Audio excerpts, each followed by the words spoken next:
ওনাকে যদি আপনি স্বামী হিসাবে মানেন মামুনি, তাহলে জোরে একবার বলেন আলহামদুলিল্লাহ। বলেন। আমি মানি না। সব কিছু হয়ে গেছে, অনকন মানি না, তাহলে কেমন হইব? আমি মানতাম না বিয়া। মারেন না, আর মারেন না। মেয়ের একে তো জোর করে বিয়ে দিতেছেন, বুড়া বুড়া লগে আবার মারতেছেন। মারেন না মামুনি। জামাইয়ের অনেক টাকা পয়সা আছে, কান্নাকাটি করেন না। আমার তো বাবা এই দুনিয়া পাইয়া দিও বাবা। একদম চুপ, আমি যেটা করে শুনবি একদম নয়। আমি পরে সারা থাকলো কিন্তু আমি তারই বিয়া করবো। ওর কাছে তো দিয়ে বসলো অন্য কোথায় দিয়ে দিল বলেন বলেন বলেন বলেন আলহামদুলিল্লাহ বলেন বলেন।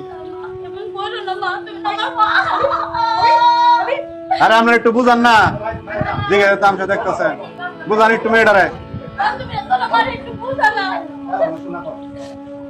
যাতে মা বাবা না এই চুপ থাক বলে বলো মামুনি, বলে বলো। সাইন দিছ, টিপস দিছ, সব হয়েছে, খালি আলহামদুলিল্লাহ বলে আলাম। যদি আমি আর কোন কোন লাগবো না 15 লক্ষ টাকা কাবিন ধার্য করিয়া 10 লক্ষ টাকা উসল স্বর্ণ বাবদ 5 লক্ষ টাকা বাকি রাখিয়া আব্দুল মান্নান সাহেবকে যদি তুমি স্বামী হিসাবে মাইনা থাকো, দূরে একবার বলো আলহামদুলিল্লাহ। মা বলো বলো। এই ক আমাকে বেলা শেষ, আমরা যামগা। আমরা এগুলো কান্নাকাটি দেখতে আসিনি।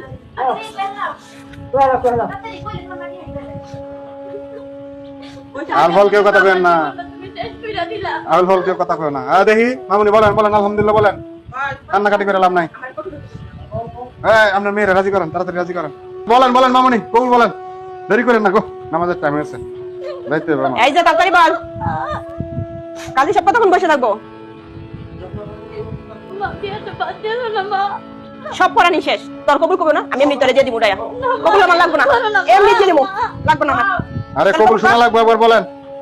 হ্যাঁ বলেন বলেন বলেন একবার বলেন আলহামদুলিল্লাহ। এই কবুল কর বলতেছি মা, বলতেছি আর এমন করো না মা।